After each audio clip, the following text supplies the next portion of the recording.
Skaistkalnē, kas atrodas 4 pagastu krustcelēs un kur līdz Lietuvai var teju ar roku aizsniegt, tirgošanās tradīcijas ir jau vairāku gadsimtu garumā. Arī mūsdienās jau pašā rīta agrumā uz tirgus galdiem tiek celtas smaržīgi kūpinājumi un zivis no Bauskas puses, sirs, kas darināts kurmenē, bet īsts lauku olas no kaimiņiem lietuviešiem. Tirgošanās ir pastāvīgs ienākuma avots visdažādākā vecuma un profesiju ļaudīm.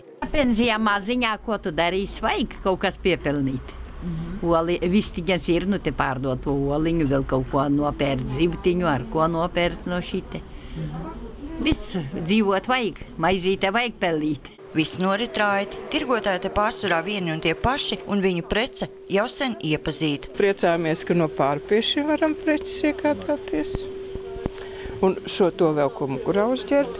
Un galvenais, redziet, tur tās puķis, tās brauc no Lietuvas. Un mūsu paštirgotāju medus. Nu, praktiski, ziniet, reāli ņemot, mēs te varam, vismaz mana ģimene, ko mēs paši klāt, ko paši neizaudzējam, klāt mēs piepērkam.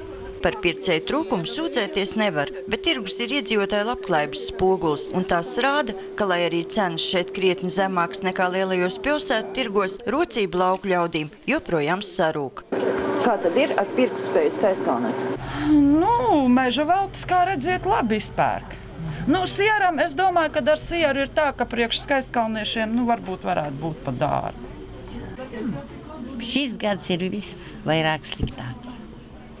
Paskatās uz mani. Tā ir. Es jau cik to kādu tirgoju, neviena pēri jau bija bišķi sliktāk. Tagad tik cilvēki skatās vairāk ēdamo kaut ko. Skaistkalnieši uzskata, ka pirktspēja varētu atjaunoties vien tad, kad laukos ienāks lielie uzņēmēji, bet kamēr šai pusē ceļš nebūs tikpat gluds kā kaimiņos Lietuvā, uz to cerēt nesot vērts. Sandra Lietāne, Andris Pāns, TV Spektrs.